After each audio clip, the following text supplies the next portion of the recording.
Good evening everyone. आज की class में आप सभी लोगों का स्वागत है। कल की जो क्लास हुई थी हमारी, उसमें हम लोगों ने भारत में फिजिकल एजुकेशन शारीरिक शिक्षा में जो हिस्ट्री के मूवमेंट रहे हैं उसके बारे में हमने चर्चा किया। आज हम एक नया टॉपिक स्टार्ट करेंगे, खेल मनोविज्ञान का अर्थ, प्रकृति एवं संभावनाएं। तो खेल मनोविज्ञान की जो जो आवश्यकताएं हैं, या मनोविज्ञान कहाँ से आया, या खेल मनोविज्ञान कहाँ से आया, उसके बारे में हम पूरी चर्चा हम करेंगे। तो हम स्टार्ट करते हैं। स्पोर्ट्स साइकोलॉजी, जिसको हिंदी में हम बोलते हैं खेल मनोविज्ञान। ठीक है। तो खेल मनोविज्ञान के बारे में हम आज डिटेल्स में चर्चा करेंगे। खेल मनोविज्ञान जो है वो विज्ञान की एक शाखा है। जो कौन से विज्ञान की? मनोविज्ञान। सबसे पहले क्या आया? साइकोलॉजी आया, उसके बाद स्पोर्ट्स साइकोलॉजी की आवश्यकता हमारे स्पोर्ट्स फील्ड में पड़ी। तो मनोविज्ञान की हम बात करेंगे, साइकोलॉजी की बात करेंगे, तो ये किसका एक शाखा है? ये जो शाखा है ये दर्शन शास्त्र का एक शाखा है। मतलब दर्शन शास्त्र मतलब फिलोसफी, जिसको हम बोलते हैं, फिलोसफी की एक एक ब्रांच है। कौन से? मनोविज्ञान। ठीक है, मनोविज्ञान एक दर्शन शास्त्र की एक शाखा है। इसको याद रखिएगा आप कि मनोविज्ञान दर्शन शास्त्र की एक शाखा है। देन मनोविग मनोविज्ञान जो है शैक्षिक व अनुप्रयोगात्मक विद्या है। ये भी क्वेश्चन पूछता है कि मनोविज्ञान दे देगा, दो तीन ऑप्शन आपको दे देगा, आपको बताना पड़ेगा कि मनोविज्ञान क्या है। शैक्षिक भी दे देगा, अनुप्रयोगात्मक दे देगा। ठीक है, तो आपको इसको टिक करना है। शैक्षिक भी है और अनुप्रयोगात्मक भी है। विद्या है जो प्राणी के मानसिक प्रक्रिया, जो कि मेंटल प्रोसेस। साइकोलॉजी का मतलब ही है मेंटल प्रोसेस, किसकी थिंकिंग कैसी है, किसका एक्सपीरियंस कैसा है। आगे हम देख रहे हैं कि अनुभव, अनुभव मतलब कि एक्सपीरियंस से इसका बहुत ही बड़ा रोल है। ठीक है, कि जितना एक्सपीरियंस होगा जिस फील्ड में, उसमें व्यक्ति क्या होगी, उसकी मेंटल प्रोसेस अच्छी होगी। व्यक्त मतलब कि स्पष्ट रूप से हम समझ सकते हैं। अव्यक्त का मतलब है सीधे वर्णन नहीं किया जा सकता, सीधे वर्णन नहीं किया जा सकता। दो चीजें इसमें है, व्यक्त और अव्यक्त। तो जो व्यक्त है वो स्पष्ट रूप से क्या होगी, वो समझी जा सकती है। अव्यक्त जो होगा वो सीधे वर्णन नहीं किया जा सकता। जैसे हम बोलते हैं डायरेक्ट और इनडायरेक्ट। ठीक है, प्रत्यक्ष और अप्रत्यक्ष की बात हम करते हैं। तो इन सब चीजों को हम लेकर चलेंगे। ठीक है। जो वर्तमान में जो शिक्षा है वो हमको क्या करता है, मनोविज्ञान से जोड़ता है। ठीक है, मतलब कि शारीरिक शिक्षा में मनोविज्ञान की बहुत ही आवश्यकता आज के समय में है। मतलब कि एक बोल सके कि जो एक लेवल है साइकोलॉजी का स्पोर्ट्स में, बहुत ही उच्चतम स्तर पे है। क्योंकि साइकोलॉजी का रोल हमारे फिजिकल एजुकेशन में बहुत ज्यादा है, कि हम किस कंडीशन में, किस सिचुएशन में हम कौन से एक्शन हमको करना है या दिखाना है या करना है, ये सारी चीजें हमको साइकोलॉजी से पता चलती है। ठीक है, साइकोलॉजी से हमको पता चलती है। तो दोनों प्रकार के, कौन सा? व्यक्त और अव्यक्त, दोनों प्रकार के व्यवहार का क्या करता है, अध्ययन का क्रमबद्ध तथा वैज्ञानिक अध्ययन करती है। मतलब कि उसका, किसका? व्यक्त और अव्यक्त दोनों प्रकार के व्यवहारों को, प्रत्यक्ष और अप्रत्यक्ष के दोनों प्रकार के व्यवहारों का क्या करता है, अध्ययन करता है। कैसे? क्रमबद्ध तथा वैज्ञानिक, मतलब कि systematic and scientific study of human being बोल सकते हो आप, ह्यूमन बीइंग। हम दूसरे शब्दों में यह कह सकते हैं कि study of systematically observation behaviour of human being. मतलब कि हम किसी भी ह्यूमन बीइंग के बिहेवियर को ऑब्जर्व करते हैं, सिस्टमैटिक तरीके से हम क्या करते हैं, ऑब्जर्व करते हैं। फिर उसका क्या करते हैं, हम एनालिसिस करते हैं। देन हम उसको कंक्लूड करते हैं कि क्या चीजें कमी कहाँ रह रही है। उन सारी चीजों को हम क्या करते हैं, एनालिसिस करके उसको हम करेक्शन करने की कोशिश करते हैं। उसके बाद मानसिक प्रक्रिया के अध्ययन का विज्ञान भी कहा जाता है मेंटल प्रोसेस। मानसिक प्रक्रिया मतलब कि मेंटल प्रोसेस के अध्ययन का विज्ञान भी कहा जाता है। जो माइंड रीडिंग, जिसको बोलते हो आप लोग माइंड रीडिंग, मतलब कि फेस से देखना, या तो कोई ऐसा बॉडी का मूवमेंट हो रहा है उसके तरीके से उसके हाव भाव का हम पता स्पोर्ट्स साइकोलॉजी या साइकोलॉजी से हम लगाते हैं। ठीक है, मेंटल प्रक्रिया में क्या क्या चीजें आती हैं? सेंसन आती है, अटेंशन आता है, परसेप्शन आता है, लर्निंग है, स्मृति है, चिंतन है, आदि कारक आते हैं किसमें? मेंटल प्रोसेस में। मेंटल प्रोसेस की हम बात करें तो सेंसेशन कितना है, बोलते हैं ना स्टिमुलस कितना है, सेंसेशन कितना है, अटेंशन किसी चीज पे कितना है, परसेप्शन जो आप एक्टिविटी कर रहे हो उसमें परसेप्शन कितना है, लर्निंग कैपेसिटी आपकी क्या है, स्मृति मतलब कि आपको मेमोराइज करने की जो चीजें हैं वो है, चिंतन है, आदि कारक आते हैं जो कि मानसिक प्रक्रिया को परिभाषित करते हैं। ठीक है, मेंटल प्रोसेस की अगर बात होगी तो ये सारी चीजें इसमें क्या रहेंगी? इंक्लूड रहेंगी, जो कि हम इसके बारे में हम क्या करते हैं? अध्ययन करते हैं। ठीक है, परिभाषित करने की अगर बात हुई कि मेंटल प्रोसेस है क्या, तो आप इन सब चीजों को आप माइंड में रखिएगा कि ये चीजें हमारे मेंटल प्रोसेस में होती हैं। सेंसेशन भी होगा, अटेंशन भी होगा, परसेप्शन भी होगा, लर्निंग भी होगी, स्मृति और चिंतन, और भी बहुत सारे ऐसे कारक हैं जिसको आगे हम लोग पढ़ेंगे। तो ये सारी चीजें मेंटल प्रोसेस को परिभाषित डिफाइन करता है। शिक्षा व शिक्षक को प्रभावी बनाने के लिए एजुकेशन साइकोलॉजी का जन्म हुआ। इसी प्रकार शारीरिक शिक्षा को इफेक्टिव बनाने के लिए स्पोर्ट्स साइकोलॉजी, पिछले स्लाइड में आप देख सकते हो कि एजुकेशन एंड टीचिंग और इंस्ट्रक्शन ये हमारी चीजें हैं, इसको इफेक्टिव बनाने के लिए एजुकेशन साइकोलॉजी का निर्माण हुआ। किसका? एजुकेशन साइकोलॉजी का निर्माण हुआ। ठीक है, उसके बाद उसी तरह एजुकेशन और फिजिकल एजुकेशन दोनों में अंतर है। एक एजुकेशन एक शिक्षा है और फिजिकल एजुकेशन एक शारीरिक शिक्षा है, मतलब कि फिजिकल एक्टिविटी के थ्रू जो हम शिक्षा देते हैं वो हमारा फिजिकल एजुकेशन है। स्पोर्ट्स और ट्रेनिंग, मतलब फिजिकल एजुकेशन, स्पोर्ट्स और ट्रेनिंग को इफेक्टिव बनाने के लिए स्पोर्ट्स साइकोलॉजी को क्या किया गया? बनाया गया कि स्पोर्ट्स साइकोलॉजी मतलब कि साइकोलॉजी के साथ हम स्पोर्ट्स को ऐड कर दिए, मतलब कि ये भी फिर साइकोलॉजी जो है ये भी दो शब्दों से मिलके बना है। यहाँ साइकोलॉजी पहला पॉइंट रहेगा कि psychology then education and physical education, तो साइकोलॉजी भी दो शब्दों से मिलके बना है। ठीक है, एजुकेशन साइकोलॉजी भी दो शब्दों से मिलके बना है और स्पोर्ट्स साइकोलॉजी भी दो शब्दों से मिलके बना है। ठीक है, आगे हम देखेंगे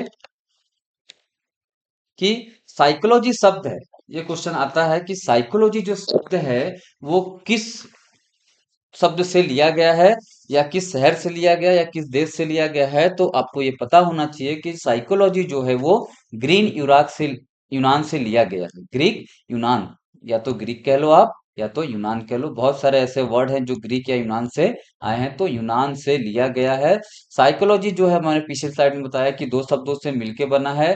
कहीं कहीं आपको साइकिक भी मिलेगा। ठीक है, साइकिक भी कहीं कहीं मिलेगा, तो इससे कंफ्यूज नहीं होना है कि साइकिक या साइको, साइको या जिसका अर्थ जिस, यहाँ साइकिक रहेगा, साइकिक लिखना मैं भूल गया हूं, तो ये साइको या साइकिक से हम जोड़ेंगे, साइको या साइकिक, जिसका अर्थ क्या होता है? आत्मा, सोल, मतलब जिसको बोलते हैं इंग्लिश में हम मन, माइंड, तथा दूसरा जो शब्द है वो लोगस है। लोगस का मतलब क्या होता है? हम बहुत जगह अध्ययन से लगाते हैं, फिर विज्ञान से भी करते हैं, या आप बातचीत से बोल सकते हो, तीनों चीजें आप बोल सकते हो, इसमें कोई गलत नहीं है। ठीक है, तो साइको जो है का मतलब है आत्मा या मन, दूसरा लोगस का जो शब्द अर्थ है वो है विज्ञान या अध्ययन या बातचीत से हम इसको डिफाइन हम कर सकते हैं। तो साइकोलॉजी दो शब्दों से मिलकर बना है। कहाँ से लिया गया है? ग्रीक यूनान से लिया गया है, जिसका अर्थ है साइको मतलब आत्मा या सोल, मन या माइंड, दूसरा लोगस मतलब जिसका अर्थ है विज्ञान या अध्ययन से हम उसको डिफाइन कर सकते हैं। ठीक है, उसके बाद इस दूसरे शब्दों में परिभाषित किया जा सकता है, मनोविज्ञान को आत्मा संबंधी बातचीत बातचीत भी कहा जाता है, मतलब कि हमने यहाँ आत्मा से ले लिया और ये बातचीत से ले लिया, या आत्मा का विज्ञान बोल सकते हैं, या आत्मा का अध्ययन बोल सकते हैं, या मन का विज्ञान, या तो मन का अध्ययन।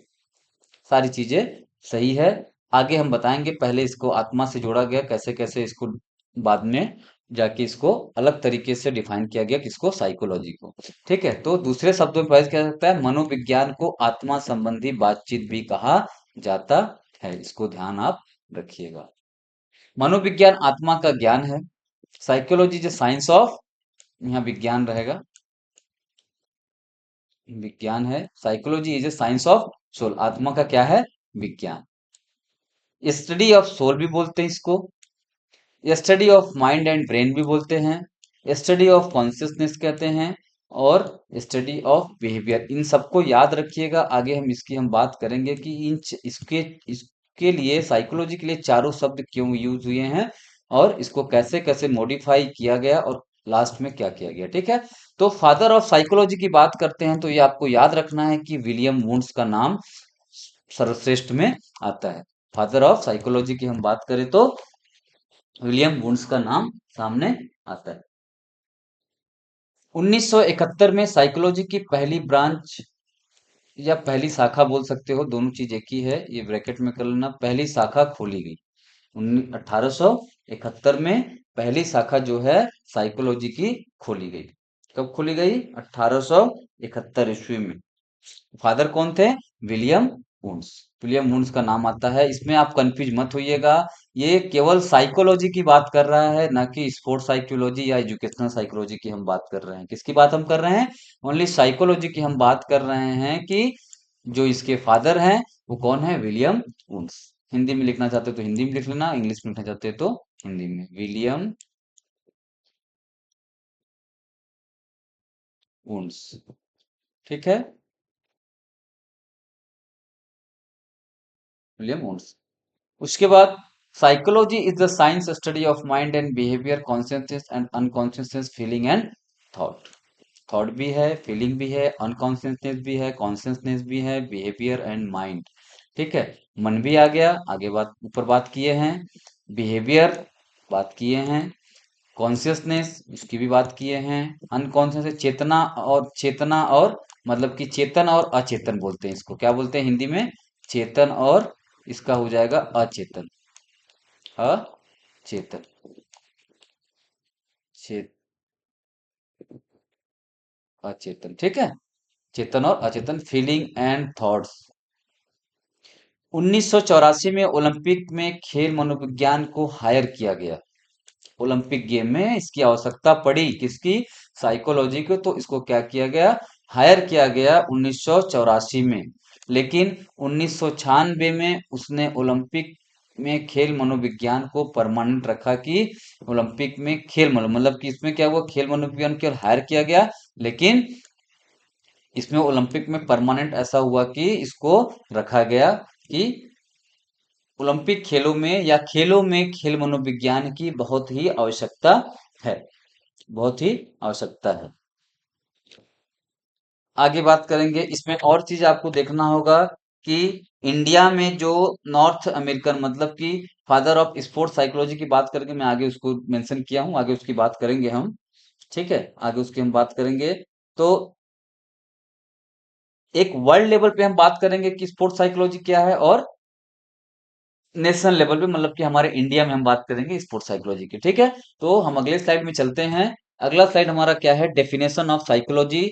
इससे क्वेश्चन हमारे आते हैं, क्योंकि खेल मनोविज्ञान की हम बात करते हैं, जैसे कि कोई एक टॉपिक अगर दे दिया कि खेल मनोविज्ञान, तो उसका एरिया क्या होता है? बहुत ही ब्रॉड होता है। ठीक है, बहुत ही ब्रॉड होता है, तो उसमें आपको सारी चीजें पढ़नी है, क्योंकि खेल मनोविज्ञान की जो उत्पत्ति हुई है वो कहाँ से हुई है? साइकोलॉजी से हुई है। तो आपको साइकोलॉजी के बारे में, उसके डेफिनेशन के बारे में, उसके जो फादर हैं उसके बारे में, ये सारी चीजें आपको पूरी हिस्ट्री से लेके ज्योग्राफी तक पूरा क्या है उसको पढ़ना पड़ेगा। तो डेफिनेशन ऑफ साइकोलॉजी, परिभाषा, मनोविज्ञान की परिभाषा की हम बात करेंगे, तो मनोविज्ञान की परिभाषा में आप देख लीजिए, हिंदी इंग्लिश दोनों में है। आपको जैसे समझ में आएगा अपने हिसाब से आप इसको क्या करोगे? नोट्स को बनाओगे। तो psychology is the study of human behaviour and human relationship. हर वैज्ञानिक ने, हर फिलोसोफर ने अलग अलग तरीके से, हर ऑथर ने क्या किया है? अलग अलग तरीके से अपने विचारों को व्यक्त किया है एक डेफिनेशन के, एक परिभाषा के माध्यम से। तो हर जो ऑथर हैं, जो वैज्ञानिक है या फिलोसोफर हैं, कोई भी जो ऑथर दिया है, उन्होंने हर एक लोगों ने मनोविज्ञान को या मनोविज्ञान को क्या किया? अलग तरीके से डिफाइन या क्लैरिफिकेशन उसका दिया है। तो psychology is the study of human behaviour and human relationship. तो हिंदी में अगर बात करें तो मनोवैज्ञानिक व्यक्ति के व्यवहार, ठीक है, मनोविज्ञान यहाँ रहेगा, मनोविज्ञान व्यक्ति के व्यवहार तथा व्यक्तिगत संबंधों का अध्ययन करता है। मतलब कि जो पर्सनल, व्यक्तिगत मतलब कि इंडिविजुअल की हम बात करेंगे, इंडिविजुअल रिलेशन की बात करते हैं, या तो उसके बिहेवियर की हम बात करते हैं, बिहेवियर और इंडिविजुअल रिलेशन। तो किसने दिया है? According to Crow and Crow. इनका बहुत बार पूछा गया है एग्जाम में, तो आप थोड़ा सा ध्यान रखिएगा। बहुत सारे एलटी ग्रेड के एग्जाम में या टीजीटी के एग्जाम में डेफिनेशन को पूछा गया। ऐसा नहीं कि खेल मनोविज्ञान हम पढ़ रहे हैं तो हम मनोविज्ञान को नहीं पढ़ेंगे, हमको मनोविज्ञान से ही हमको स्टार्ट करना है। तो हो सकता है कि ये इस तरीके का कोई भी डेफिनेशन दे दे और आपको क्या हो, उसको पूछ दे कि किस ऑथर ने, चार पांच ऑथर दे देगा, उसमें से बताएगा कि किसके अनुसार है। या तो चार पांच डेफिनेशन दे देगा, चार पांच ऑथर दे देगा, तो आपको बोलेगा कि मैच द वर्ड या मैच द सेंटेंस, जो भी आपको रहेगा उसको आपको करना पड़ेगा। तो क्रो एंड क्रो बहुत ही पॉपुलर है, इसको आप देखिएगा कि क्या करते हैं। आप इसके लिए शॉर्ट ट्रिक बनाइएगा कि हमको किस तरीके से चीजों को याद रखना है, ठीक है। तो अपने तरीके से, अपने शॉर्ट ट्रिक से इसको याद रखिएगा। इतना बड़ा डेफिनेशन क्या है, सबके लिए पॉसिबल नहीं है कि वो याद करें, लेकिन एक दो वर्ड से आप क्या सकते हो, चीजों को कर सकते हो। व्यवहार तथा व्यक्तिगत संबंध किसने दिया है? क्रो एंड क्रो ने। व्यवहार और व्यक्तिगत संबंधों की जहां बात आएगी, वहां क्रो एंड क्रो ने इस डेफिनेशन को लिखा है या दिया है या बताया है, ठीक है। फिर मनोवैज्ञानिक मानसिक रूप से व्यवहार का स्पष्टीकरण तथा उल्लेख है। मानसिक रूप से व्यवहार तथा स्पष्टीकरण तथा उल्लेख है, मतलब कि psychology is a mental way in the clarification and explanation of behaviour. यहाँ देखो बिहेवियर की बात आ गई, ठीक है। बिहेवियर की बात आ गई, जस्ट हम इसके आगे बात करेंगे कि बिहेवियर, हमने क्या बात किया था कि सोल, आत्मा, ठीक है। आत्मा की हमने बात की थी कि साइकोलॉजी का जो मतलब है, साइको का मतलब क्या है? आत्मा है, फिर मन हुआ, उसके बाद फिर और चेतना हुआ, फिर ठीक है, उसके बाद फिर बिहेवियर। तो आगे हम बात करेंगे इस कॉन्सेप्ट को दिया किसने, इसके बारे में हम बात करेंगे, क्योंकि ये क्वेश्चन जो है ये आया है बहुत बार कि आत्मा से, मन से, चेतना से और बाद में बिहेवियर से, ठीक है। तो इन लोगों ने क्या किया कि clarification and explanation of behaviour, किसी भी व्यक्ति के मानसिक रूप से, मतलब कि उसके व्यवहार को क्या करना है, क्लैरिफिकेशन और एक्सप्लेनेशन जो करता है, उसी को हम क्या कहते हैं? मनोविज्ञान कहते हैं। इसको किसने कहा है? रॉस ने, ठीक है, या रूसो बोल सकते हो। रॉस याद रखना, ROSS। अगर हिंदी में दिया होगा तो रूसो दे देगा, हो सकता है, लेकिन इंग्लिश में आप थोड़ा सा देखिएगा इसको, तो रूसो, रॉस के हिसाब से हम बात करेंगे इसके बारे में, ठीक है। फिर psychology is the concern with the scientific investigation two of today's behaviour. फिर से यहां से किसकी बात आ गई? बिहेवियर की। देखो हर एक डेफिनेशन में बिहेवियर की बात आ रही, मतलब कुछ ना कुछ इन चीजों में मॉडिफिकेशन हुआ है। कैसे? शोल जो आत्मा की हमने बात की थी, ठीक है। पहले डेफिनेशन में भी बिहेवियर है, दूसरे में भी बिहेवियर है, तीसरे में भी बिहेवियर है। तो मनोविज्ञान की सबसे अच्छी परिभाषा व्यक्ति के व्यवहार के विज्ञान के रूप में होती है। इसको किसने दिया है? M L मुन ने। M L मुन ने इस डेफिनेशन को दिया है। उसके बाद मनोविज्ञान जो है आचरण तथा व्यवहार का यथार्थ विज्ञान है। मतलब कि देखो यहां भी क्या आ गया, व्यवहार की हम बात करें तो psychology is the actual science of human character and behaviour. Character मतलब विशेषता। हर एक इंडिविजुअल की क्या होती है? अलग कैरेक्टरिस्टिक्स होती है। हर एक इंडिविजुअल की, हर एक व्यक्तित्व की क्या होती है? विशेषता अलग होती है। हर एक व्यक्ति हर एक लोगों से क्या है? डिफरेंस है, चाहे वो किसी भी मामले में हो, चाहे तो वो बॉडी शेप में हो, चाहे तो वो मेंटल प्रोसेस में हो, कोई भी हो, है ना। तो उसमें क्या होती है, इतने ने कहा कि यथार्थ विज्ञान मतलब कि कैरेक्टरिस्टिक्स एंड बिहेवियर की जहां बात आएगी, वो MC डुगल। ये भी देखो क्रो एंड क्रो और MC डुगल, ये दोनों क्या है? इंपॉर्टेंट है, थोड़ा इसको आप अपने से याद रखिएगा कि किसने क्या कहा है, किसके बारे में? साइकोलॉजी, मनोविज्ञान के बारे में, ठीक है। उसके बाद psychology concern with the activities of the individual in relation of his environment. इसमें देखो कहीं भी बिहेवियर की बात नहीं की, लेकिन इसको बिहेवियर से जोड़ा गया है। क्या बोल रहा है? मनोविज्ञान व्यक्ति की व्यक्तिगत क्रियाओं, क्रियाओं रहेगा यहाँ पर, व्यक्तिगत क्रियाओं या गतिविधि, और जो उसके वातावरण के अनुसार है उनसे संबंध रखता है, ठीक है।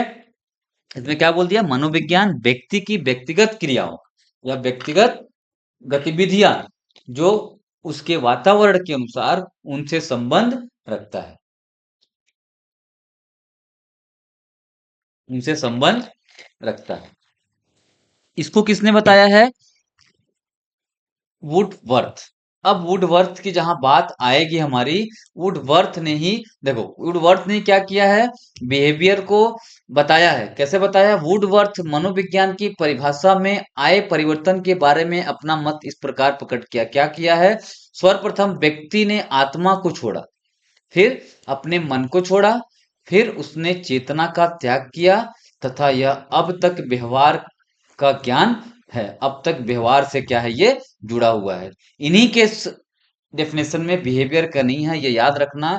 जहां भी बिहेवियर की बात मतलब कि है तो रिलेटेड है, एक्टिविटी ऑफ द इंडिविजुअल, जहां हमने यहाँ बात की थी कैरेक्टरिस्टिक्स एंड बिहेवियर, तो individual in relation of his environment, मतलब कि इन्वायरमेंट में उसका इंडिविजुअल रिलेशन कैसा है, किस चीज को लेके, गतिविधियों को लेके या क्रियाओं को लेके कैसा है, उसके साथ रिलेट करेंगे।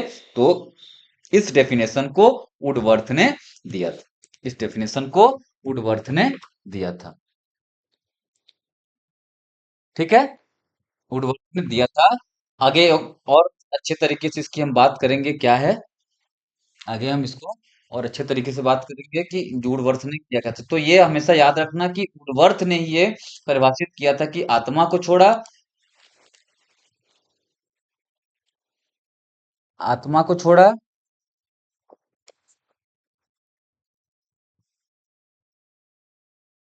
1 मिनट।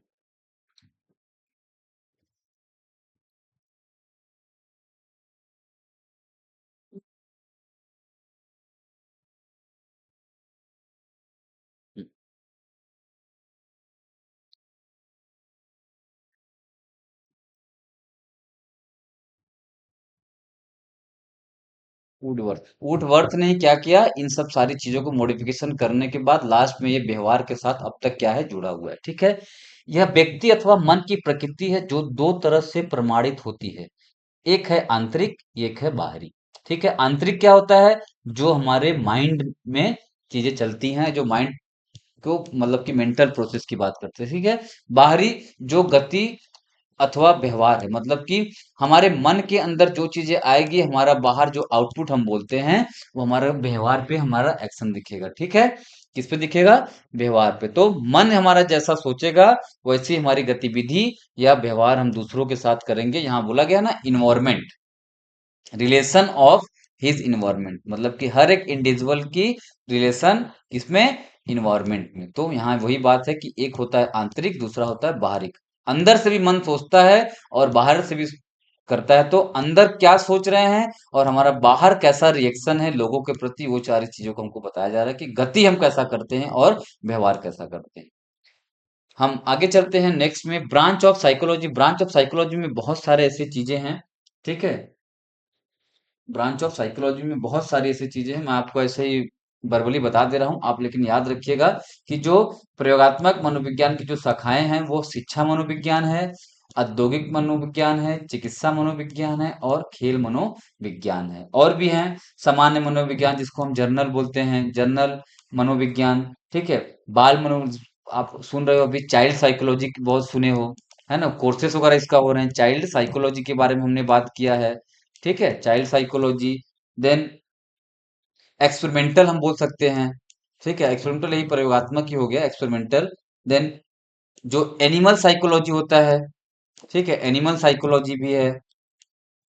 सोशल साइकोलॉजी है, सोशल साइकोलॉजी। ये आप याद रखिएगा, कभी ब्रांच अगर पूछ देगा साइकोलॉजी का, तो आप अगर क्वेश्चन में दिया है तो आपको उसको क्या करना है, टिक करना है। ठीक है, उसके बाद ऐसे बहुत सारे हैं जिसको आपको याद रखना है। सोशल हो गया, एनिमल हो गया, चाइल्ड हो गया, जनरल साइकोलॉजी हो गया। ठीक है, एक अभी स्पोर्ट्स में पैरा ओलंपिक स्टार्ट हुआ है, तो पैरा साइकोलॉजी भी होता है, याद रखिएगा, पैरा साइकोलॉजी भी होता है। ठीक है, पैरा साइकोलॉजी। तो खेल मनोविज्ञान प्रयोगात्मक मनोविज्ञान की एक शाखा है। किसकी है? प्रयोगात्मक, मतलब यहाँ दिखा गया ना, प्रयोगात्मक मनोविज्ञान की शाखा में क्या आएगा? खेल मनोविज्ञान की जो है एक शाखा है किसकी? एक्सपेरिमेंटल, जिसको हम बोलते हैं प्रयोगात्मक, मतलब कि प्रैक्टिकल होता है। तो एक्सपेरिमेंटल साइकोलॉजी हम जिसको हम बोलते हैं। तो खेल मनोविज्ञान वह प्रयोगात्मक मनोविज्ञान है जिसके द्वारा खिलाड़ी तथा शारीरिक शिक्षा के विद्यार्थियों के विभिन्न स्थितियों में मानसिक अनुभव तथा व्यवहार का विश्लेषण एवं अध्ययन किया जाता है। ठीक है, किसका? मानसिक भी आया, मानसिक अनुभव जो उनका मेंटल एक्सपीरियंस है, और बिहेवियर का क्या करते हैं? विश्लेषण करते हैं एवं अध्ययन भी हम करते हैं कि जो उसका जो अभी हम पीछे स्लाइड में देखे ना, मन और व्यवहार या गति या एक्शन। ठीक है, माइंड, इसमें हम बोल सकते हैं कि mind, thinking, then action, then action. ठीक है, देन एक्शन की हम बात करते हैं। तो मानसिक अनुभव तथा व्यवहार का विश्लेषण मतलब कि अगर कोई जो साइकोलॉजिस्ट है वो अगर आपके बिहेवियर और मानसिक प्रोसेस को अगर क्या कर रहा है, एनालिसिस कर रहा है या अध्ययन कर रहा है, तो वो सारी चीजों को देखेगा। अगर आपका माइंड कैसा सोच रहा है और रिएक्शन कैसा कर रहा है, कि मतलब क्यों इस तरीके की आपकी रिएक्शन है, अगर अच्छा है तो अच्छा, बुरा है तो बुरा क्यों। ठीक है, अच्छा है तो दूसरों पे अप्लाई किया जाएगा, बुरा है तो उसमें क्या किया जाएगा? करेक्शन किया जाएगा कि आप यहाँ पर क्यों कर रहे हैं, आपकी किस चीज की जरूरत है, किस चीज की मतलब की कमी है, मतलब कि इसमें स्ट्रेंथ भी आएगा और वीकनेस भी आएगी, कि आपकी स्ट्रेंथ क्या है और वीकनेस क्या है। तो आपको इसको समझने के लिए कोर्सेस बहुत सारे होते हैं। कोर्सेस के साथ साथ आपको एक्सपीरियंस, जैसे जैसे आप काउंसलिंग करेंगे वैसे वैसे आपको चीजों का अनुभव होता जाएगा कि हमको किस तरीके से किस प्लेयर को, किस खिलाड़ी को कैसे हम ट्रीट करेंगे, अगर उसका परफॉर्मेंस गिर रहा है तो कैसे हम करेंगे, उसमें किस एरिया में उसकी कमी आ रही है। ठीक है, उसको किस एरिया में कमी आ रही है, उस चीज को हम जानने की कोशिश करेंगे और उस जानने के बाद उसमें करेक्शन हम करेंगे। ठीक है, साइकोलॉजी एंड काउंसलिंग भी होता है, वो अभी आगे का पार्ट है, उसको देखेंगे अगर में रहेगा तो। ठीक है, तो ब्रांच ऑफ साइकोलॉजी की हमने बात कर ली कि बहुत ही ब्रॉड एरिया है, जो शाखाएं हैं इनकी। नेक्स्ट स्लाइड में हम बात करते हैं कि फादर ऑफ स्पोर्ट्स साइकोलॉजी की बात हम करेंगे। ये भी बहुत आता है, बहुत लोग सिगमंड फ्रायड डाल देते हैं। तो आपको क्वेश्चन को अच्छे से पढ़ना है, क्वेश्चन को अच्छे से पढ़ना है कि क्वेश्चन क्या पूछ रहा है, उसके हिसाब से हमको क्या करना है, आंसर पुटअप करना है। अदरवाइज अगर आप क्वेश्चन को तरीके से मन से नहीं पढ़े, ध्यान से नहीं पढ़े, तो आपका क्वेश्चन जो है वो गलत होना स्वाभाविक है। ठीक है, कि क्वेश्चन में पूछ क्या रहा है, क्वेश्चन में पूछ क्या रहा है और हमको बताना क्या है, तो आपको इसको पता होना चाहिए। तो फादर ऑफ साइकोलॉजी के फादर कौन थे? विलियम वुंड्स थे। लेकिन फादर ऑफ स्पोर्ट्स साइकोलॉजी की जहां बात आएगी, कॉलमैन रॉबर्ट ग्रिफ्थ की नाम आता है। ये आप नाम याद रख लीजिएगा, father of sports psychology. Father of sports psychology का हम बात करेंगे तो कॉलमैन रॉबर्ट ग्रिफ्थ का नाम सबसे ऊपर आता है। ठीक है, इसका नाम आता है कॉलमैन, ग्रिफ्थ का नाम सबसे ऊपर आता है। उसके बाद north American sports psychology in India, professor Mohan के सानिध्य में खोला गया था। इसको आप याद रखिए कि sports psychology association of India 1985 में किसने खोला था? प्रेसिडेंट प्रोफेसर मोहन के नेतृत्व में खोला गया था। ठीक है, प्रोफेसर मोहन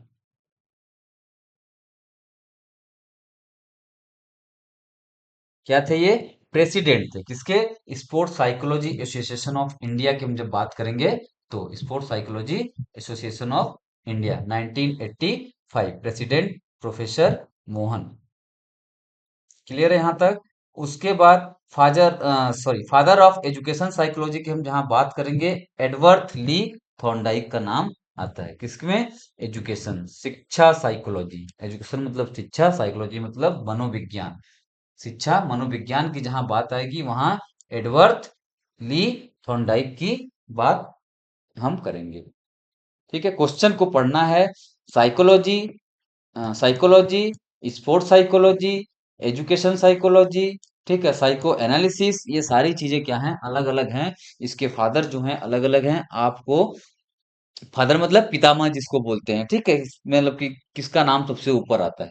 तो फादर ऑफ एजुकेशन साइकोलॉजी की बात करेंगे तो एडवर्ड ली थॉर्नडाइक की बात हम करते हैं। Then father of psychoanalysis, इस क्वेश्चन को बहुत बार गलती किए हैं, इसको याद रखिएगा कि इस साइको एनालिसिस और स्पोर्ट्स साइकोलॉजी दोनों अलग हैं। तो स्पोर्ट्स साइकोलॉजी के जो फादर है वो कॉलमैन रॉबर्ट ग्रिफ्थ है, और इस फादर ऑफ साइको एनालिसिस के सिगमंड फ्रायड का नाम आता है। साइकोएनालिसिस मतलब कि मनोविज्ञान विश्लेषण, ठीक है, मनोविज्ञान विश्लेषण की जहां एनालिसिस मतलब विश्लेषण, साइको मतलब मनो, मनोविश्लेषण जिसको हम बोलते हैं, उसके जो फादर की हम बात करेंगे तो सिगमंड फ्रायड की हम बात करेंगे। International society of sports psychology 1965 under the direction of doctor Ferruccio Antonelli, Ferruccio Antonelli. ये सब जो इंग्लिश में ही पढ़ना है क्योंकि ये सब चीजें चेंज नहीं होगी, ठीक है। नाम जिसका जैसे रहेगा आपको वैसे ही पढ़ना है और वैसे ही आपको मेमोराइज करना है। फिर स्पोर्ट्स साइकोलॉजी कॉलमैन रॉबर्ट ग्रिप्टी खिलाड़ियों के व्यवहार का अध्ययन करती है, मतलब कि improve their experience and performance in sports, खिलाड़ियों के व्यवहार का अध्ययन करती है जिससे क्या होता है, improve their experience and performance in sport के लिए हम करते हैं, ठीक है। उसके बाद book written by Coleman Robert Griffith, book कभी कभी कभी नाम आ जाता है कि कौन से बुक को किसने लिखा है, तो आपको ये याद रखना है कि जो कॉलमैन रॉबर्ट्स ग्रिप्टी ग्रिफ्ट थे, उन्होंने 1926 में साइकोलॉजी ऑफ कोचिंग नाम की एक बुक लिखी थी।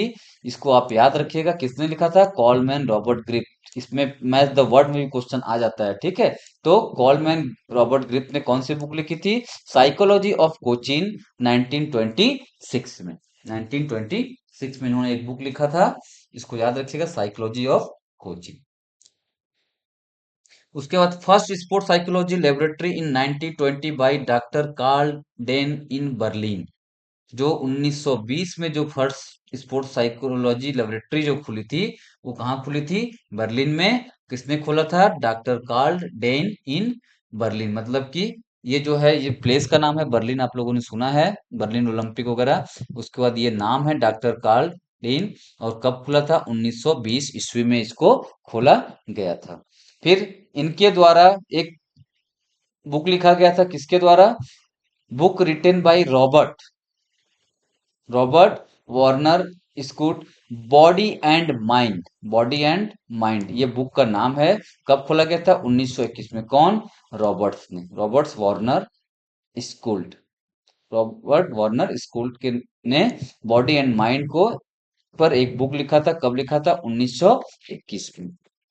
नेक्स्ट स्लाइड में हम चलते हैं अब, मीनिंग ऑफ स्पोर्ट्स साइकोलॉजी की हम बात करेंगे कि स्पोर्ट्स साइकोलॉजी जो है वो दो शब्दों से मिलकर बना है, पहला स्पोर्ट्स, दूसरा साइकोलॉजी। स्पोर्ट्स का मतलब खेल, साइकोलॉजी का मतलब मनोविज्ञान, ठीक है, स्पोर्ट्स साइकोलॉजी।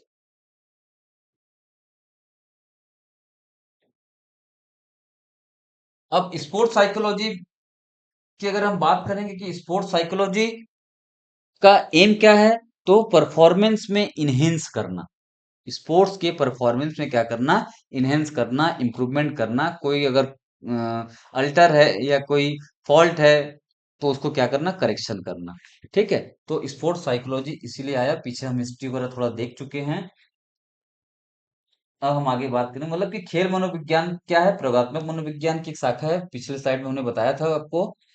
उसके बाद शारीरिक शिक्षा एवं खेलों का महत्व तो इतना बढ़ गया है कि सामान्य शिक्षा का केवल अंग ही नहीं रहा, अपितु इसका एक विशेष क्षेत्र बन गया है। मतलब कि स्पोर्ट्स साइकोलॉजी का खेल में बहुत ही बड़ा रोल है, मतलब कि इसके बिना कोई भी स्पोर्ट्स आदमी, मतलब कि सामने वाले के स्ट्रेटेजी को समझने के लिए हमको स्पोर्ट्स साइकोलॉजी का आना या स्पोर्ट्स साइकोलॉजी को समझना हमको बहुत महत्वपूर्ण है आज के समय में।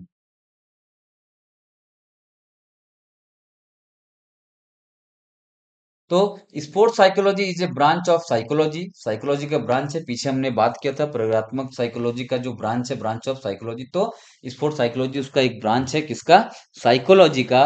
Then the study how psychological factor affect performance in sports and physical activity and how participant in this activity influences a person mental wellbeing and behaviour, ठीक है। तो क्या बात कर रहा है यहाँ पर, ये तो साइकोलॉजी का ब्रांच है, किसकी किसका अध्ययन करता है, साइकोलॉजिकल फैक्टर, मतलब कि मनोवैज्ञानिक कारक को क्या करता है, अफेक्ट करता है परफॉर्मेंस इन स्पोर्ट्स, स्पोर्ट्स के परफॉर्मेंस में, एंड फिजिकल एक्टिविटी, कोई फिजिकल एक्टिविटी कर रहे हैं तब भी, उसके बाद how participant in this activity influence a persons, मतलब कि एक दूसरे को कैसे क्या करते हैं, प्रभावित करते हैं।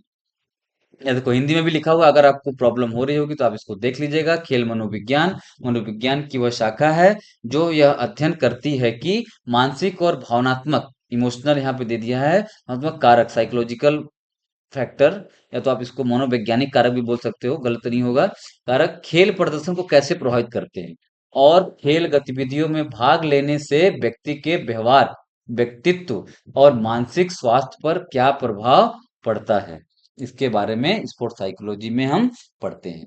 फिर it's help athlete improve their focus, motivation, confidence and emotional control during training and competition. क्या क्या चीजों पर? फोकस को बढ़ाता है, मोटिवेट करता है, कॉन्फिडेंस लाता है, इमोशनल कंट्रोल मतलब कि भावनात्मक कंट्रोल, जैसे कि हारने पे बहुत सारी चीजें लोग अलग रिएक्शन करते हैं जो नहीं करना चाहिए, जीतने पे लोग अलग रिएक्शन करते हैं वो नहीं करना चाहिए। तो हमको अपने इमोशन पे क्या करना है, कंट्रोल करना है, अपने भावनाओं पर क्या करना है, कंट्रोल करना है। कब? During the training.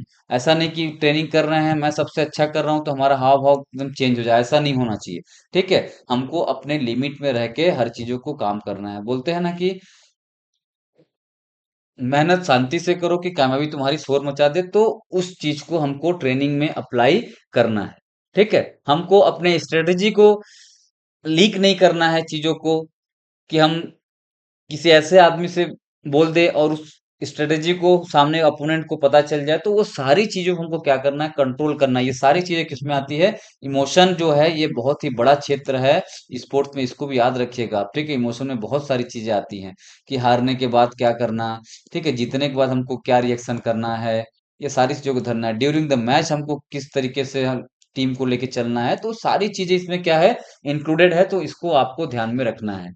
लिखा है ना, यह खिलाड़ियों की एकाग्रता, फोकस मतलब एकाग्रता, आत्मविश्वास मतलब कॉन्फिडेंस, प्रेरणा मतलब मोटिवेशन, तनाव नियंत्रण मतलब कि स्ट्रेस कंट्रोल, तनाव, तनाव यहाँ दे दिया है तो आप इमोशन से समझ जाइएगा, बढ़ाने में मदद करता है। खेल मनोविज्ञान खेल प्रदर्शन में मन और व्यवहार का अध्ययन है, मन और व्यवहार का अध्ययन है। ठीक है, तो नेक्स्ट स्लाइड में हम चलते हैं कि और भी इसमें है कि sports psychology is a combination of two word, sports and psychology, where sports mean recreation, recreation भी बोल सकते हैं, हेल्थ भी बोल सकते हैं, कंपटीशन भी बोल सकते हैं, and it's system and psychology means a study of behavior. In this way, sports psychology refers to the behavior of the player participating in sports, that is the study of the behavior of the player in player is called sports psychology. Hindi में भी लिखा गया है, इसको आप पढ़िएगा। खेल मनोविज्ञान दो शब्दों का योग है, खेल और मनोविज्ञान। मैंने पहले ही बताया था कि दो शब्दों से मिलकर बना है स्पोर्ट्स एंड साइकोलॉजी, हिंदी में खेल और मनोविज्ञान, जहां खेल का अर्थ है मनोरंजन, स्वस्थ, प्रतियोगिता और इसकी प्रणाली, तथा मनोविज्ञान का अर्थ है व्यवहार का अध्ययन। इस प्रकार खेल मनोविज्ञान का तात्पर्य है खेलों में प्रतिभा करने वाले खिलाड़ियों के व्यवहार से, अर्थात खिलाड़ियों के व्यवहार के अध्ययन को ही खेल मनोविज्ञान कहते हैं। ठीक है, वहां बिहेवियर का केवल था, लेकिन यहाँ खिलाड़ियों के बिहेवियर की हम जब बात करेंगे कि स्पोर्ट्स साइकोलॉजी की बात करेंगे, तो खिलाड़ियों के बिहेवियर है, खिलाड़ियों के व्यवहार की हम बात करेंगे, जिसका अध्ययन हम करते हैं। डेफिनेशन ऑफ स्पोर्ट्स साइकोलॉजी, ये भी आने के चांसेस रहते हैं, तो मैं इसको लिखा हूं, इसको आप देख लीजिएगा कि क्या क्या चीजें हैं। तो खेल मनोविज्ञान मनोवैज्ञानिक सिद्धांतों का अनुप्रयोग है, जो खेल और शारीरिक गतिविधियों के सभी स्तरों के कौशल का विकास करता है। ठीक है, सभी कौशलों के विकास करता है। तो इसको किसने दिया है? एमएल कमलेश ने इस परिभाषा को एक्सप्लेन किया है, डिफाइन किया है। दूसरा है, खेल मनोविज्ञान इस बात का अध्ययन करता है कि मनोविज्ञान मनोविज्ञान को कैसे प्रभावित करता है, खेल एथलीट प्रदर्शन, व्यायाम और शारीरिक शिक्षा गतिविधियों। ठीक है, किसको किसको? खेल एथलीट, खेल को भी, एथलीट प्रदर्शन को, व्यायाम को और शारीरिक गतिविधियों को कैसे प्रभावित करता है स्पोर्ट्स साइकोलॉजी। खेल मनोविज्ञान का अर्थ है खेल के पहलुओं पर मनोवैज्ञानिक सिद्धांतों और अवधारणाओं को लागू करना, जो कि कोचिंग और शिक्षक के रूप में संभव है। देन खेल मनोविज्ञान एथलीट के व्यवहार की खोज करता है, जिसको हम क्या बोलते हैं, जिंजर। ठीक है, किसने दिया इसको? इसको एमएल कमलेश ने दिया था। इसको जो हम बोल सकते हैं जिंजर ने दिया था। किसको? खेल मनोविज्ञान एथलीट के व्यवहार की खोज करता है। व्यवहार की खोज की बात आ जाएगी तो जिंजर आ जाएंगे। उसके बाद सभी स्तरों के, मतलब कि खेल और शारीरिक गतिविधियों को के सभी स्तरों के कौशल का विकास करना, कौशल के विकास करना, मतलब कि सभी स्तरों के कौशल का विकास करना, तो एमएल कमलेश की बात हम करेंगे। खेल मनोविज्ञान मनोविज्ञान की वह शाखा है।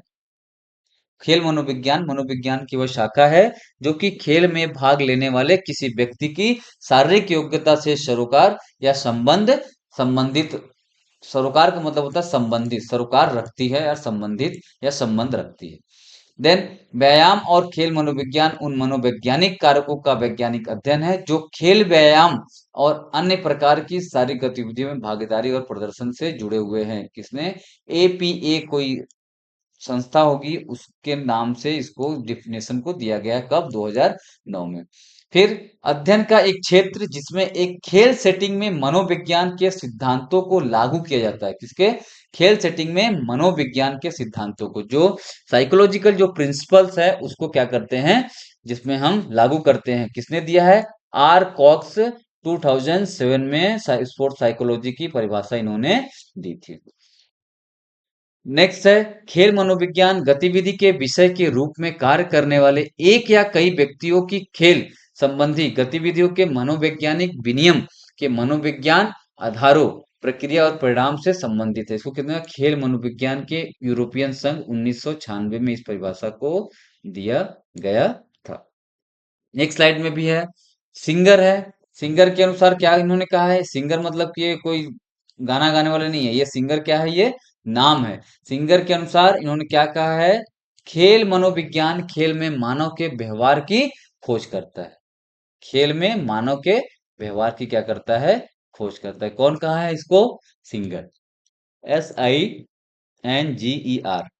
उधर जिंजर था, इधर क्या आ गए? सिंगर आ गए। फिर KM ब्रूस ने क्या कहा है? शारीरिक शिक्षा के लिए खेल मनोविज्ञान मनोविज्ञान की वह शाखा है जो किसी व्यक्ति की खेल और खेलों में भागीदारी के माध्यम से उसकी शारीरिक फिटनेस से संबंधित है। कि वह शाखा है जो किसी व्यक्ति की खेल और खेल में भागीदारी के माध्यम से उसकी शारीरिक फिटनेस, मतलब कि ये दर्शाना चाहता है कि जो साइकोलॉजी जो है, साइकोलॉजी जो है वो समझने के लिए, अगर कोई बच्चा कोई ट्रेनिंग या कोई प्लेयर कोई ट्रेनिंग कर रहा है तो उसका जो फिटनेस है वो सारी चीजों को क्या करेगा? शो कर देगा कि जो मनोवैज्ञानिक जो इनका एनालिसिस जो कर रहा है कि इनका जो सोचने समझने की क्षमता है, जो इमोशंस है इनके, जो फोकस है, जो अटेंशन है या जो कॉन्फिडेंस है वो कैसा है। फिटनेस से भी कभी कभी कभी क्या होता है कि चीजों को अंदाजा लगाया जा सकता है। अगर शारीरिक फिटनेस ठीक ठाक है तो मतलब इनका साइकोलॉजिकल जो चीजें हैं वो क्या है? बेटर है, इसलिए इनके शारीरिक फिटनेस में कोई प्रभाव नहीं पड़ रहा है। ठीक है, तो जॉन लूथर ने क्या कहा है? जॉन लूथर ने खेल मनोविज्ञान के एक ऐसा क्षेत्र है जो खेल के पूरे क्षेत्र में मनोवैज्ञानिक तथ्यों पर सीखने के प्रदर्शन और संबंधित मानव व्यवहारों के सिद्धांतों को लागू करने का प्रयास करता है। सारी चीजें इसमें लिखी गई हैं, केवल आपको डेली क्या करना है? रिवाइज करना है इस सारे कंटेंट को। कम से कम 3-4 बुक के रेफरेंस से इस चीजों को तैयार किया जाता है। तो कुछ बुक में आपको कुछ मिलेंगे, कुछ नहीं मिलेंगे। तो इसमें सारी चीजों को जोड़ के मैंने किया है, कुछ नेट से कुछ बुक से। ठीक है, तो आपको इसको ध्यान रखना है कि कौन जो ऑथर है, क्या कौन फिलोसफर है, या जो जो डेफिनेशन या परिभाषा को जो लिखने वाला है वो कौन है, कि कौन किसने क्या कहा है। तो ये इसको बहुत ही लाइट नहीं लेना है क्योंकि ये सारी चीजें हमको पूछती है। ठीक है, ये क्वेश्चन पूछे गए हैं बहुत सारी जगह में। ठीक है, यूपी TGT में, आंध्रा में, है ना, असिस्टेंट प्रोफेसर के कोर्स उसमें, पीएससी वगैरह में। तो ये सारी चीजें आपको ध्यान रखना है, कब कहाँ कौन सी चीजें पूछ दे आपको पता नहीं है, तो आपको सारी चीजों को क्या करना है, मेमोराइज करना है। ठीक है। फिर ब्राउन एंड मोकोनी ने क्या कहा है, खेल मनोविज्ञान मनोवैज्ञानिक तथ्यों और सिद्धांतों को सीखने के प्रदर्शन और संबंधित मानव व्यवहार को खेल के पूरे क्षेत्र में लागू करने का अध्ययन। देखो बहुत बड़ी बात इसमें कही गई है, क्या कही गई, खेल मनोविज्ञान मनोवैज्ञानिक तथ्यों और सिद्धांतों को सीखने के प्रदर्शन और संबंधित मानव को खेल के पूरे क्षेत्र में लागू करने का अध्ययन।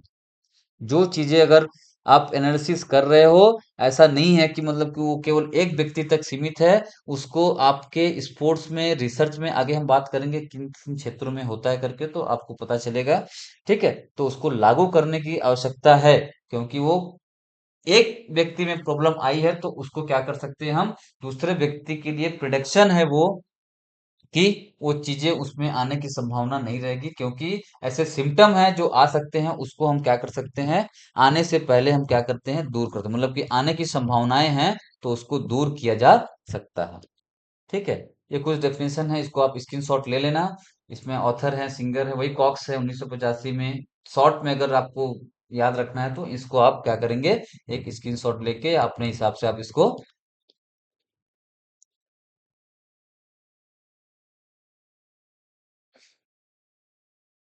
अपने हिसाब से इसको आप नोट्स को बनाएंगे। ठीक है। स्क्रीनशॉट ले लीजिए। ये ऑथर हैं, ये ईयर हैं, उसके बाद डेफिनेशन इंग्लिश समरी और डेफिनेशन इन हिंदी समरी की हम बात की हैं। जो हिंदी वाले हिंदी में देख ले, इंग्लिश वाले इंग्लिश, मतलब कि शॉर्ट में आपको ये बता दिया गया कि ये चीजें अगर इसमें रहेगी तो उन्होंने कब दिया है और किसने दिया है, आपको ये आसानी से पता चल जाएगा। आपको आसानी से पता चल जाएगी कौन किसने क्या दिया है। ठीक है। अब देखो, जिसकी हम बात कर रहे थे, मनोविज्ञान के तीन प्रमुख कार्य क्षेत्र हैं। ठीक है। ये स्पोर्ट्स साइकोलॉजी में भी आ सकता है कि स्पोर्ट्स साइकोलॉजी या खेल मनोविज्ञान के तीन प्रमुख कार्य क्षेत्र हैं, क्योंकि ये चीजें हर जगह मिलेगी आपको। टीचिंग, यहाँ टीचिंग दिया है तो अपने क्षेत्र में क्या हो जाएगा, ट्रेनिंग कोचिंग जिसको हम बोलते हैं। ठीक है। ट्रेनिंग कोचिंग बोल सकते हैं, training and coaching, training and coaching. Research दोनों में फील्ड में आ जाएगा, एप्लीकेशन वगैरह सारी चीज। तो आगे हमने लिखा इसको पहली श्रेणी जो है, जो शिक्षण कार्य में व्यस्त है, क्योंकि ये टीचिंग का जो पार्ट है हमारे खेल मनोविज्ञान में भी हम पढ़ते हैं। हमारा एक सब्जेक्ट है स्पोर्ट्स साइकोलॉजी का, तो उसमें टीचिंग है, और ट्रेनिंग में भी वो आ सकता है, कोचिंग में भी आ सकता है। दूसरा जो श्रेणी है, जो मनोविज्ञान समस्याओं पर शोध करता है, कि मनोविज्ञान जो शोध है उसको क्या करता है, मनोवैज्ञानिक जो समस्या है किसी भी एक प्लेयर को, ये साइकोलॉजी में और नॉर्मल भी तरीके से हम इसको क्या कर सकते हैं। बहुत सारे ऐसे स्पोर्ट्स साइकोलॉजी के क्वेश्चनायर वगैरह हैं जिसको हम प्लेयर से उसको फिलअप करवाते हैं।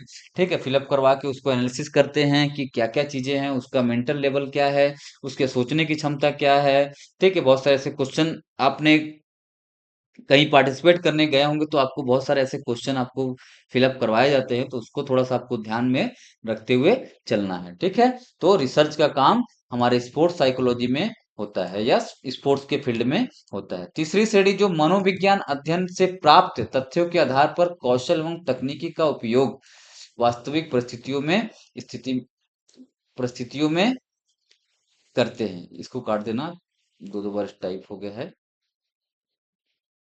ठीक है। तो इसका कहने का मतलब ये है कि जो टेक्निक अभी यूज हो रही, किसमें, कौशल को, जो टेक्निक, जैसे कि अब कोई भी ऐसा मूवमेंट है, जैसे कि उसेन बोल्ट के, मान के चलो कि उसेन बोल्ट का जो रनिंग करने का है, या जो सेंसेशन है उनका, जो फोकस है, जो अटेंशन है, उनका जो दौड़ने की जो टेक्निक है, वो सारी चीजों को क्या किया जाता है, एनालिसिस किया जाता है। या हम कोई वॉलीबॉल या बास्केटबॉल में कोई ऐसी चीजें कर रहे हैं तो उसको टेक्निक को क्या करते हैं, इम्प्रूव करते हैं, कि कौन से टेक्निक से, मतलब कि हम बोलते हैं ना कि minimum effort and maximum output. तो हमको मिनिमम एफर्ट लगाने पे कैसे हमको मैक्सिमम आउटपुट हमको मिलेंगे, वो सारी चीजों को हमको स्पोर्ट्स में बताते हैं, कोई एप्लीकेशन के थ्रू हम करते हैं। ठीक है। मूवमेंट एनालिसिस जो हम करते हैं किसी भी हम गेम का, तो हम किसी एप्लीकेशन के थ्रू करते हैं। मूवमेंट एनालिसिस एक बायोमैकेनिक्स में एक सॉफ्टवेयर है जिसके हिसाब से हम मूवमेंट को हम देखते हैं कि कहाँ पे फॉल्ट है, कहाँ पे करेक्शन की आवश्यकता है। तो ऐसे ऐसे बहुत सारे एप्लीकेशंस मतलब बनाए गए हैं स्पोर्ट्स में, उसको इम्प्रूव करने के लिए परफॉर्मेंस को स्पोर्ट्स में उसको लागू किया जाता है। चलो, यहाँ आज तक हमने साइकोलॉजी और स्पोर्ट्स साइकोलॉजी की बात की। ठीक है, कल हम कुछ इसके फैक्ट्स की बात करेंगे कि स्पोर्ट्स साइकोलॉजी में क्या क्या चीजें हुई हैं, है ना। एक नॉर्मल सा केवल 2 मिनट का उसका उसके बारे में चर्चा करेंगे। बाकी हम उसके बाद जो आपके सिलेबस में है कि जो अ, उसका अर्थ हमने देख लिया खेल मनोविज्ञान का और मनोविज्ञान दोनों का, फिर प्रकृति की हम बात करेंगे और संभावनाएं की हम बात करेंगे। ठीक है, तो नेक्स्ट क्लास में रहेगा। और कोई भी जो इसमें भी आज पढ़े हो, इसमें कोई भी करेक्शन होगा, कोई भी अगर आपको दिक्कत होगी तो आप ग्रुप में प्लीज मैसेज कर दीजिएगा, चीजों को उसको सॉल्व किया जाएगा। आज के लिए सभी लोगों को धन्यवाद, और रिवाइज करते रहिए। रिवाइज करेंगे तभी क्लासेस आपको आगे की समझ में आएंगी। और कुछ भी डाउट रहता है तो आप एकदम बिंदास आप पूछ सकते हो, या कुछ आपको लग रहा है कि नहीं यहाँ पे कुछ सर की पीपीटी में कुछ अगर करेक्शन है तो आप उसको बेहिचक आप ग्रुप में मैं हूँ, मैसेज आप कर सकते हो, कोई दिक्कत नहीं है। ठीक है, थैंक यू।